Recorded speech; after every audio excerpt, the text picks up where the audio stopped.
G'day everyone, Viv here, welcome back. I hope you're all keeping well. It's time to do another tutorial. This time we're looking at what can we see? Yeah, we can, the Rooftop Access Kit. I love these little models. I've already assembled them, I've already primed them black, or painted them black. They're a lovely little piece. You know, these are designed to go on the top of a roof, hence the reason it's called Rooftop Access.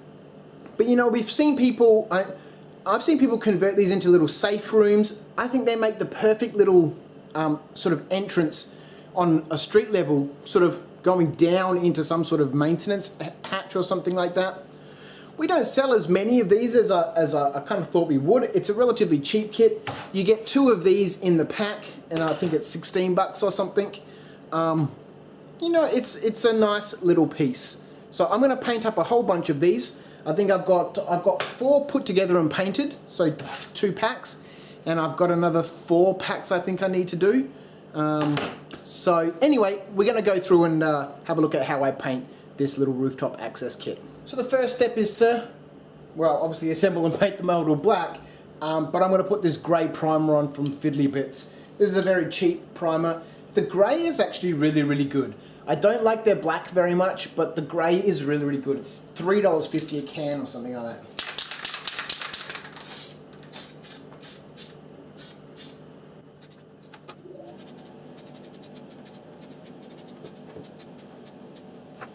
Easy.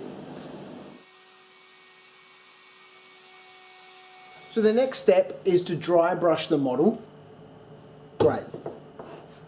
And like other tutorials, I'm using the tabloid as my midtone and cold metal as my highlight.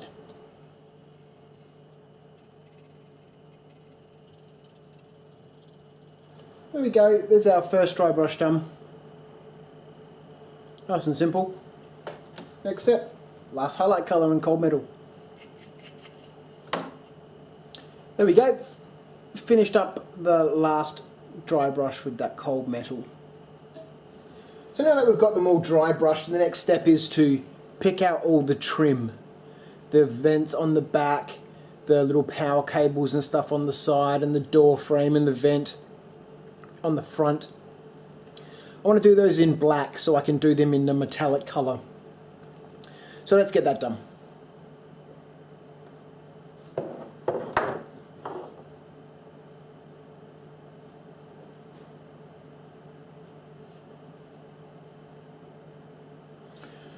There we go. So I've done the black everywhere. The little control boxes, or the little electrical boxes, I might do yellow or red. I think I might do this front one red and the ones on the top yellow. And I'm going to give them blue doors just so you know there's some colour on here. So now that everything's been base coated black, I've gone ahead and applied very rough sort of coat of bolt gun metal on all the black parts. I'll see if I can try and get a close-up of how I'm doing this. It's, you know, it's very rough, and I'm using just a, you know, an old sort of dry brush to just sort of stab it onto the detail and like mess it around. We'll see if I can get a good shot. So just putting a little bit of paint on my brush and then just rubbing it off on a piece of paper, and then just sort of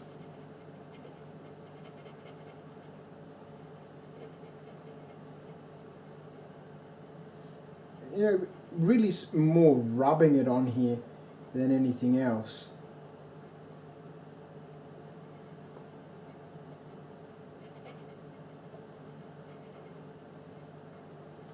Just like that, and then like doing the sides.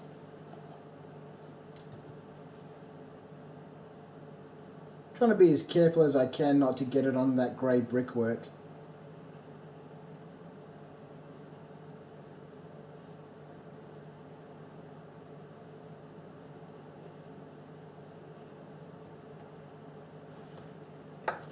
There we go. I'll go around now and do the rest of this model. Then we'll do a little dry brush of some mithril silver or something that's a little bit lighter. I don't know if I've got any mithril silver, but I've certainly got a bunch of lighter metal colours. Okay, as you can see, I've got 3 of them done, still 1 more to do. This might be a good example. I don't know if you can see, maybe if we get it a bit closer. Just on the corners of all this metal work, I've applied some of this silver from Vallejo. I didn't really dry brush it, I'm more of an overbrush. Sort of quite a heavy coat just to give a strong contrast.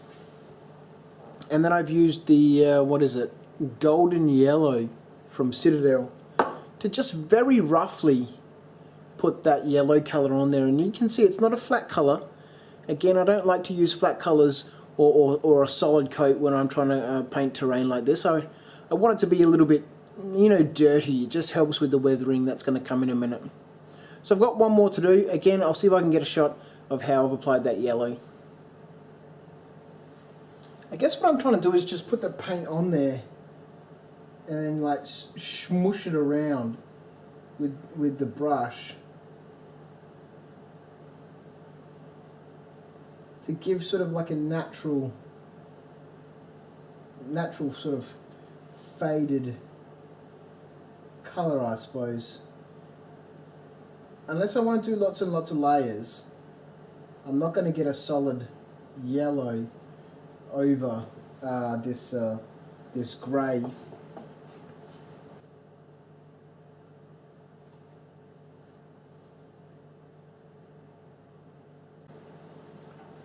There we go. I'll let that dry a little bit and then I'll come back over it again.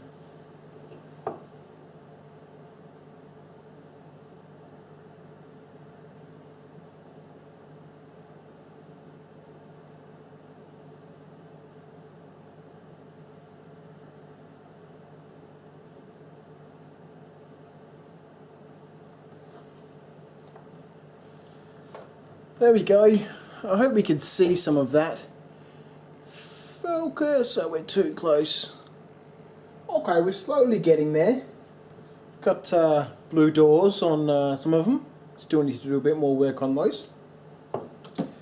But I'm using Ultramarines Blue from Game Colour as my colour for the door. I've thinned it down a little bit and, you know, I'm just sort of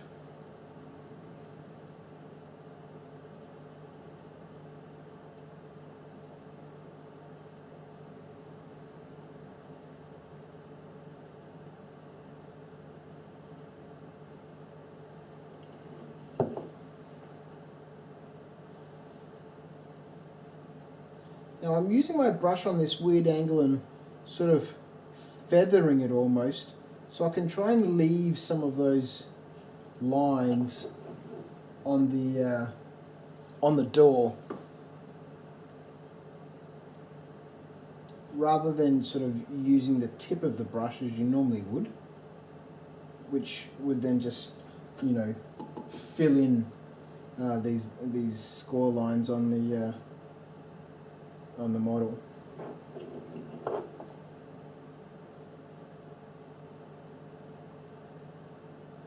There we go, that's pretty much it, that's all we're doing. And I'll let that dry a little bit and then I'll put another sort of, not a second coat, but just in some places, just to highlight it up. I don't know if you can see much of a difference, as I know one of them's still wet, this one here. But there we go. We'll do a little bit of dry brushing on this, then it's time for weathering. Righto, so I didn't capture this next part of just dry brushing the doors. I mean, it's fairly self-evident, right? We're just doing some different colours on the doors. So like I said before, we started off with ultramarine blue, and then I went to magic blue, excuse me, and then electric blue, all 3 from Game Colour. So there we go. All 4 of them are done. It's now time to start our weathering. So the first step is to start putting some little chips around the place, and I've just done that, and you can see on the little electrical boxes there and on the side and some of the metal work. You can see those little chip marks That one's a good example. And I've just done that with a sponge or a piece of foam.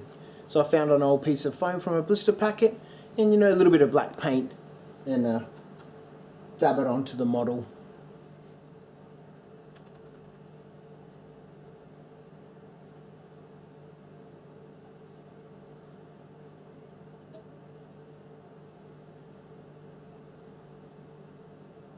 So now we've done our chips, it's time to start adding some more detail to our weathering.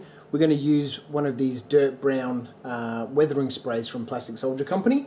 We use these quite a lot at the studio, and you may have seen these in other tutorials that we do. I'm just going to do a light coat around the base of the model. Now, if you do get too much of this on there, you can clean this up with a wet rag or a Q-tip, a little bit on the roof, trying to get it in the corners, but you know, it's difficult with the spray.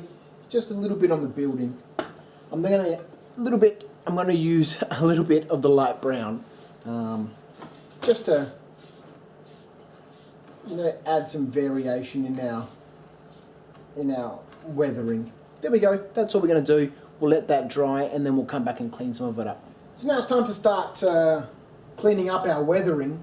I've already gone ahead and cleaned up the roofs on these three models here, but I haven't cleaned the roof yet on this one. You can see it's still much dirtier than the others. We'll clean that up in just a second. Before we do that, I just want to add some more detail to the door. Now you can see on the model on your right here, the lines on this model are much more pronounced than the lines on this model here. I hope you can see that. And all I've done to achieve that is I've taken the wood stain that I've spoken about in other videos. This is just a water-based wood stain. Antique walnut, excuse me. And I simply just apply a little bit onto the door frame.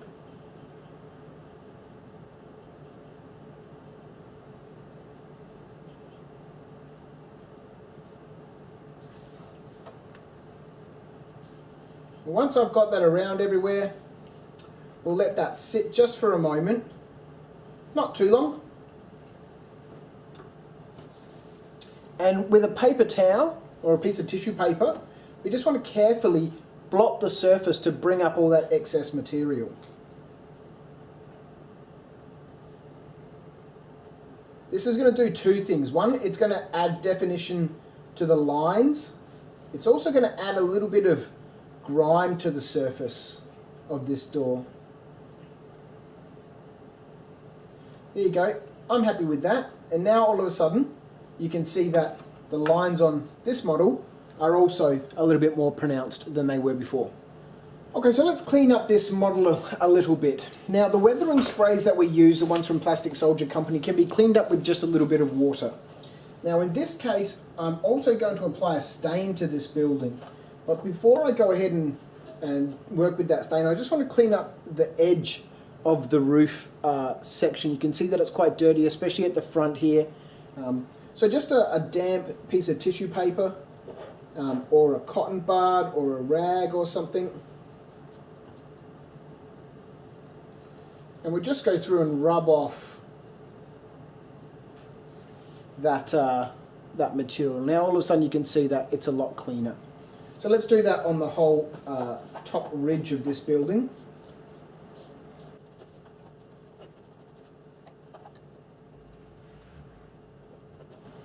So there we go, that's all cleaned up now. Now we need to do the inside. So to do the inside, I'm going to take my watered down stain that we used on the door, and I'm going to rub it all over this roof. It is going to interact with this, the weathering spray that we put on there, but for this purpose and this technique, you know, that's not too much of a problem. There we go, all over the model. And again, taking our paper towel now, we're just tap around the place, bringing up whatever material we don't want on there.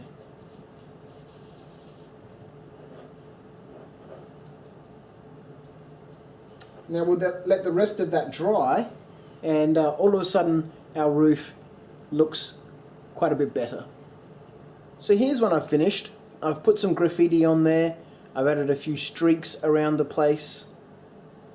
I used some of those decals on the back here, that cool Banksy. They're from Antonosity's Workshop's graffiti decal set. And it's fairly simple, so let's have a look at how I've done these, and then they'll be finished. So the streaking is fairly simple. I'm just simply using the wood stain straight out of the pot and just adding some of that onto the model. And there's all different sorts of ways to achieve effects here. As you can see, I apply a little bit and then I pull it down. As my brush gets a little bit drier, or I could wipe some of it off, you can start to apply it with the brush with long strokes like this.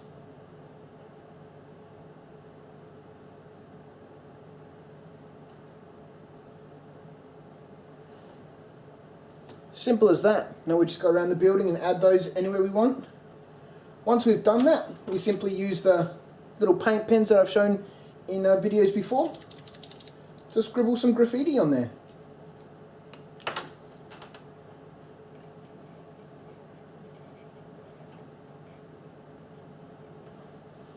Simples. If you've got the decals, you can go ahead and put those on as well, but you know, once we've finished this, we're pretty much done. So there we go, another fun little kit to paint. Very simple, serves its purpose as a rooftop access, as well as being you know, useful on the tabletop at street level. Blocks line of sight, and you know, adds a little bit of extra clutter to the table. If you do paint one, please share it on the Knights of Dice community group on Facebook, which is linked in the description below. We'd love to see what you do with our kits, not just this one, but you know, all of them. And what you do sort of hobby-wise in general. So there we go. Until next time, thanks for tuning in. I'll see you later. Bye.